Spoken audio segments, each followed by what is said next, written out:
मरने से पहले एक बार तो कथा श्रवण करनी ही चाहिए। वैसे तो बार बार कथा श्रवण करनी चाहिए। आप कहेंगे क्या बार बार किसी ने कथा श्रवण की है? हाँ भाई की है। 88,000 ऋषि मुनियों ने की नैमिषारण्य में। नैमिषारण्य में सत्र यज्ञ के समय नैमिषे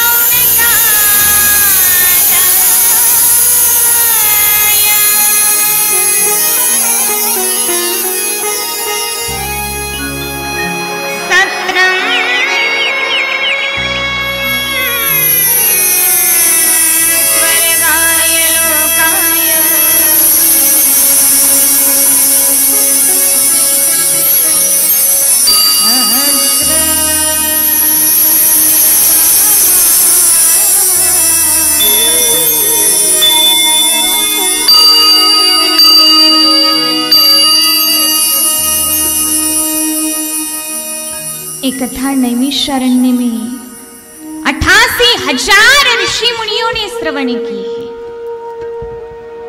88,000 ऋषि मुनि सभी यज्ञ कर रहे थे। सत्र यज्ञ के समय शौनक जी ने सुत जी से प्रश्न पूछे। आप याद रखिएगा, किसी ने किसी को प्रश्न पूछा। शौनक जी ने सुत जी से प्रश्न पूछे। ये नाम बार बार आने वाले हैं। महाराज जी, इस घोर कलयुग में मनुष्य के कल्याण के लिए सबसे सुलभ साधन कौन सा है? और भगवान परमात्मा ने माता देवकी से उदर में से अवतार क्यों लिया? ये हमारी शंका का समाधान कीजिए। ये प्रश्न सुनकर सुत जी को बहुत आनंद हुआ और कहने लगे, प्रश्न हो तो ऐसे, नहीं तो कई कई लोग ऐसे ऐसे प्रश्न पूछते हैं, राम राम राम राम राम।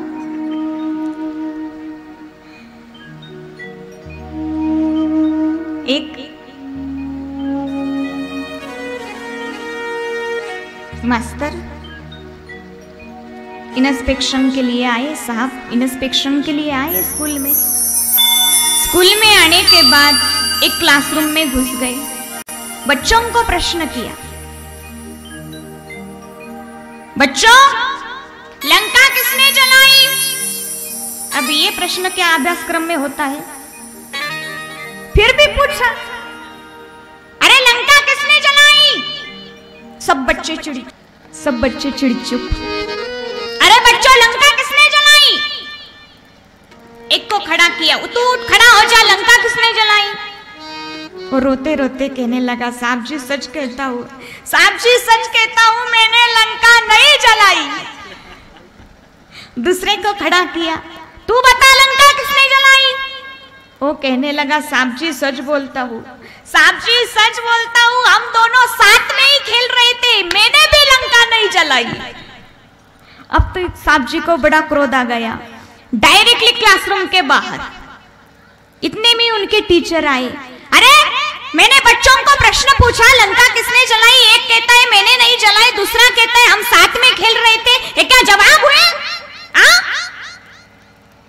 टीचर कहते हैं, साहब जी इतने क्रोधित मत हो जाइए, इतने क्रोधित मत हो जाइए, क्योंकि हमारे बच्चों ने लंका जलाई ही नहीं है। अब तो साहब जी डायरेक्ट हेडमास्टर की तरफ, अरे मैंने प्रश्न पूछा बच्चों से, लंका किसने जलाई? एक कहता है मैंने नहीं जलाई, दूसरा कहता है हम साथ में खेल रहे थे, और वो तुम्हारे टीचर वो तो कहते हैं हमारे बच्चों ने लंका जलाई नहीं। ये क्या जवाब हुए? अरे साहब जी इतने क्रोधित मत हो जाइए, जरा शांत तो हो जाइए, क्योंकि जिस दिन लंका जली उस दिन तो मैं भी छुट्टी पर था।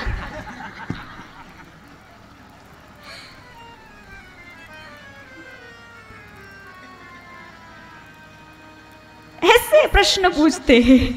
उनके जवाब भी ऐसे ऐसे ही होते हैं। प्रश्न कैसे होने चाहिए, उत्तर कैसे होने चाहिए, प्रश्न होने चाहिए शौनक जी ने पूछे वैसे, प्रश्न होने चाहिए परीक्षित राजा ने पूछे वैसे। शौनक जी ने प्रश्न पूछा, महाराज जी भगवान ने अवतार क्यों लिया, माता देवकी के उदर से भगवान ने अवतार क्यों लिया? तो सुत जी बताने लगे, शौनक जी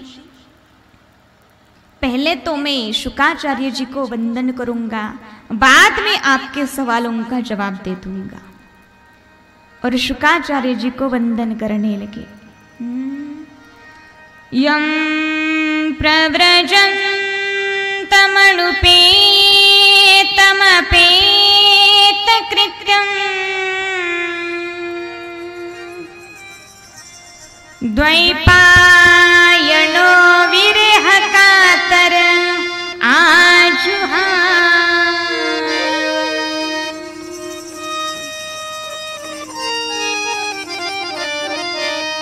पुत्रेति तन्मयी तया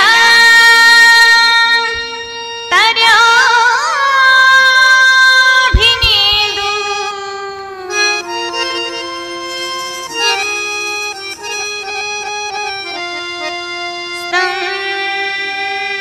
सर्वभूतहृदयं मुनिमानसो।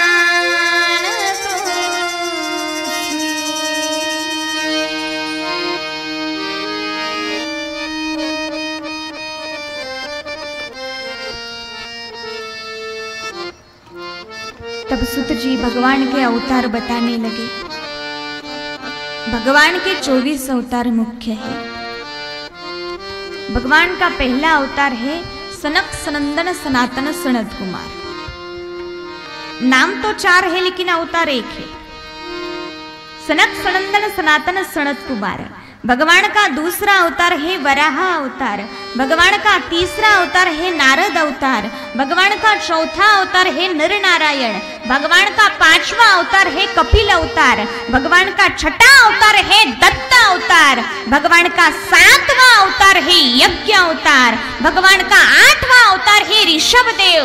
भगवान का 9वां अवतार है पृथु अवतार। भगवान का 10वां अवतार है मत्स्य अवतार। भगवान का 11वां अवतार है कच्छ अवतार। भगवान का 12वां अवतार है धन्वंतरी अवतार। भगवान का 13वां अवतार है मोहिनी अवतार। भगवान का 14वां अवतार है नरसिंह अवतार। भगवान का 15वां अवतार है वामन अवतार। भगवान का 16वां अवतार है व्यास अवतार। भगवान का 17वां अवतार है परशुराम अवतार। भगवान का 18वां अवतार है बलराम अवतार। भगवान का 19वां अवतार है राम अवतार। भगवान का 20वां अवतार है कृष्ण अवतार। भगवान का 21वां अवतार है हंस अवतार। भगवान का 22वां अवतार है हयग्रीव अवतार। भगवान का 30वां अवतार है बुद्ध अवतार। और भगवान का 24वां अवतार होगा कल्कि अवतार।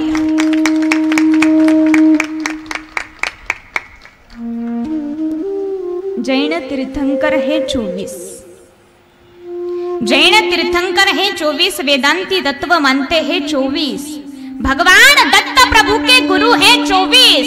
गायत्री मंत्र के अक्षर है 24। एक दिन में घंटे होते हैं 24 और भगवान के अवतार है 24।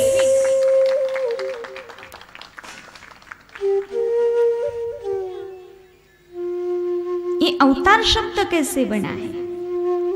अवतार, ये अवतार शब्द अवतरणी से बना।